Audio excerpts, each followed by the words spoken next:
Halo saudaraku yang terkasih, kita berjumpa lagi dalam Sapaan Gembala GKI. Dan pada hari ini, kita akan bersama-sama merenungkan tema penolong bagi sesama.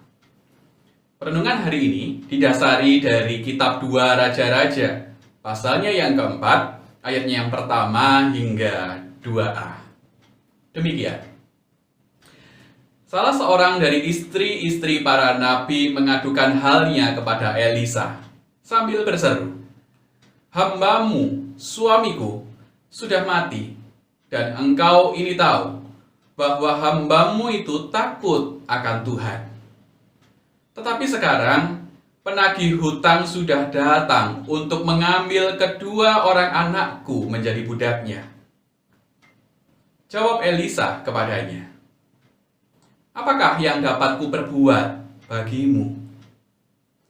Beritahukanlah kepadaku apa-apa yang kau punya di rumah." Ya, saudara yang terkasih, pada suatu hari ketika saya datang ke salah satu kantor operator seluler di kota Denpasar, saudara, ketika saya datang dan saya bertemu dengan salah seorang customer service-nya, ada seorang perempuan berdiri dan dengan ramah dia menyapa saya. "Selamat siang, Pak. Saya dengan Ayu.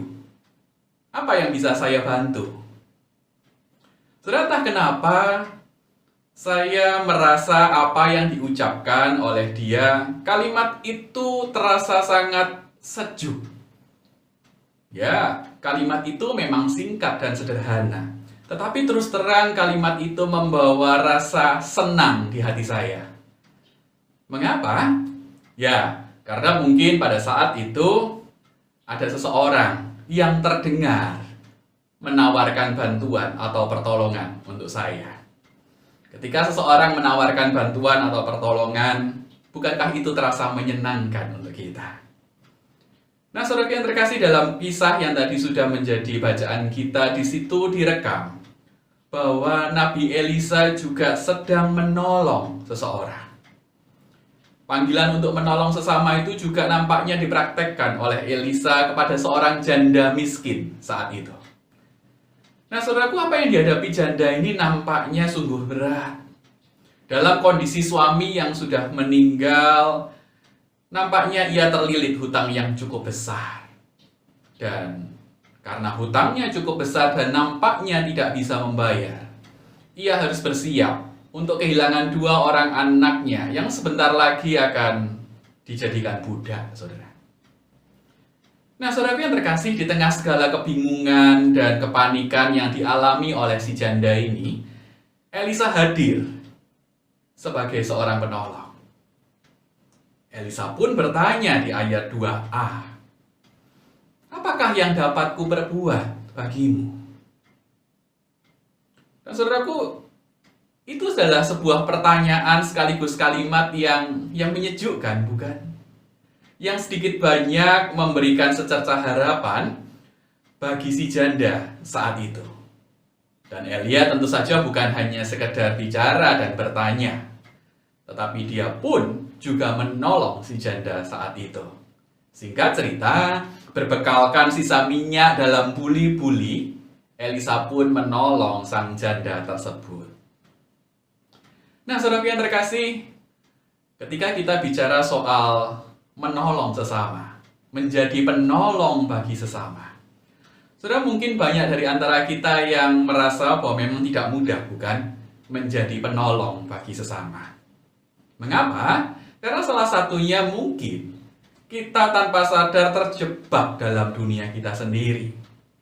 Bahwa hidup kita seringkali masih berkutat, berfokus pada diri kita sendiri. Dan pada saat yang sama, karena fokusnya hanya pada diri sendiri, sesama pun terabaikan. Nah, saudaraku yang terkasih, sebagai manusia kita perlu mengingat bahwa kita tidak diciptakan untuk hidup sendiri-sendiri. Perilaku ramah dan saling menolong adalah panggilan bagi setiap umat manusia, kapanpun dan dimanapun kita berada. Bahkan ada ungkapan, saudara, yang mengatakan demikian, bahwa orang yang kuat adalah dia yang menolong sesama, walau sebenarnya dia juga sedang memiliki masalahnya sendiri. Bahwa untuk menolong sesama juga dapat dilakukan bahkan ketika diri kita sendiri sedang bermasalah, saudara. Ketika saya mencoba untuk memaknai ungkapan tersebut, nampaknya ada benarnya, bukan? Karena jika menolong orang lain menunggu kita dalam kondisi tanpa masalah atau tanpa pergumulan, saudara, rasanya bisa jadi momen itu tidak akan pernah ada. Ataupun kalau momen itu ada, momen itu akan sangat jarang sekali terjadi. Momen ketika kita tidak punya masalah atau pergumulan apapun. Ya, bukan? Karena bukankah hidup ini umumnya identik dengan masalah atau pergumulan yang tak kunjung habis. Selesai satu, ada satu lagi. Nah, saudara yang terkasih, di dunia ini ada banyak orang yang membutuhkan kasih dan dukungan kita. Oleh karena itu, jangan lewatkan kesempatan untuk berbuat baik, untuk menolong sesama. Jadilah penolong bagi sesama. Kata-kata penuh simpati yang menyatakan kepedulian selalu enak didengar dan menyejukkan hati. Ia menjadi sebuah ungkapan yang dirindukan saat kita dalam kondisi susah.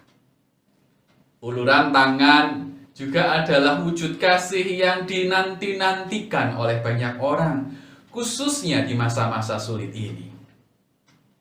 Nah, saudara, mungkinkah pada hari ini, ketika Anda mendengar renungan saat ini, mungkinkah ada seseorang yang bisa Anda hubungi? Lalu saya bayangkan Anda dapat berkata kepadanya, adakah yang bisa saya bantu untukmu? Selamat menjadi penolong bagi sesama. Tuhan memberkati kita sekalian. Amin. Mari kita berdoa. Tuhan, mampukan kami untuk menjadi sosok-sosok yang menolong sesama kami. Mampukan kami menjadi penolong-penolong bagi sesama kami. Dan biarlah di masa-masa sulit ini, walaupun mungkin kondisi kami saat ini juga penuh masalah dan pergumulan, mampukan kami untuk menyisihkan waktu, daya, dan tenaga kami untuk juga mengingat sesama kami. Dan biarlah kami boleh belajar untuk menolong mereka, apapun bentuk pertolongannya. Dan biarlah melalui pertolongan-pertolongan yang kami lakukan, ada kesejukan yang terjadi pada sesama kami. Ada ketenangan yang juga boleh terjadi pada mereka. Mampukan kami menjadi penolong-penolong di tengah dunia ini. Dan biarlah kasih Kristus boleh terwujud melalui karya-karya pertolongan kami. Itulah doa dan permohonan kami, Tuhan. Di dalam nama Tuhan Yesus Kristus, kami berdoa dan memohon. Haleluya. Amin.